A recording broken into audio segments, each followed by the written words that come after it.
ਦੋਸਤੋ ਆ ਇੱਕ ਫ੍ਰਿਜ ਦੇ ਮਗਰ ਲੱਗਣ ਵਾਲਾ ਮੁਹੱਬਤ ਹੈ ਸੀ। ਇਹਨਾਂ ਆਪਣੇ ਕੋਲ ਆਏ ਸੀ ਤਿੰਨ ਤੇ ਦੋ ਅਲਹਮਦੁਲਿਲਾ ਰਿਪੇਅਰ ਹੋ ਗਏ, ਬਿਲਕੁਲ ਓਕੇ ਹੋ ਗਿਆ। ਇਹ ਪਹਿਲੇ ਸਾਡੇ ਕੋਲ ਇਦਾਂ ਹੁੰਦਾ ਸੀ ਕਿ ਖਰਾਬ ਹੋ ਗਿਆ ਨਾ ਇਦਾਂ ਲਾਇਆ ਤੇ ਸੁੱਟ ਦਿੱਤਾ, ਜਾ ਕੇ ਨਵਾਂ ਲਾਇਆ। ਅਲਹਮਦੁਲਿਲਾ ਅੱਜ ਤਿੰਨ ਆਏ ਸੀ, ਦੋ ਰਿਪੇਅਰ ਹੋ ਗਏ ਤੇ ਇੱਕ ਇਹ ਪਿੱਛੇ ਪਿਆ ਵਾ। ਇਹਦਾ ਵੀ ਹੈ ਡਰਾਈਵੁੱਡ ਫ੍ਰਿਜ ਦਾ ਮਸਲਾ ਵਾ। ਅਲਹਮਦੁਲਿਲਾ ਨਵਾਂ ਲੈ ਆਵਾਂਗੇ, ਇਹ ਲਾਵਾਂਗੇ। ਲੇਕਿਨ ਇਹ ਦੋਨੇ ਇੱਥੇ ਆਪਣੇ ਕੋਲ ਜਿਹੜੇ ਸਪੇਅਰ ਪਾਰਟ ਅਵੇਲੇਬਲ ਹੈ ਸਨ ਉਹਦੇ ਵਿੱਚੋਂ ਹੀ ਅਲਹਮਦੁਲਿਲਾ ਓਕੇ ਹੋ ਗਿਆ ਨਾ।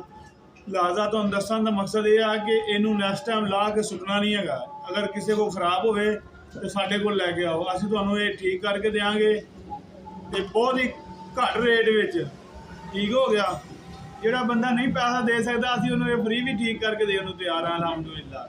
ਲੇਕਿਨ ਇਹ ਆ ਕਿ ਇਹਦੀ ਵਜ੍ਹਾ ਤੋਂ ਤੁਹਾਡੀਆਂ ਬਹੁਤ ਹੀ ਕੀਮਤੀ ਚੀਜ਼ਾਂ ਦਾ ਤਹਫ਼ੁਜ਼ ਹੋ ਸਕਦਾ ਵਾ। ਇਹਦਾ ਖਿਆਲ ਕਰਿਆ ਕਰੋ, ਇਹ ਜ਼ਰੂਰਤ ਦੀ ਚੀਜ਼ ਹੈਗੀ। ਅਗਰ ਖ਼ਰਾਬ ਹੋਵੇ ਤੇ ਰਿਪੇਅਰ ਕਰਾਇਆ ਕਰੋ, ਨਹੀਂ ਰਿਪੇਅਰ ਹੁੰਦੀ ਤਾਂ ਨਵੀਂ ਲਿਆ ਕੇ ਲਾਓ। ਮਿਹਰਬਾਨੀ।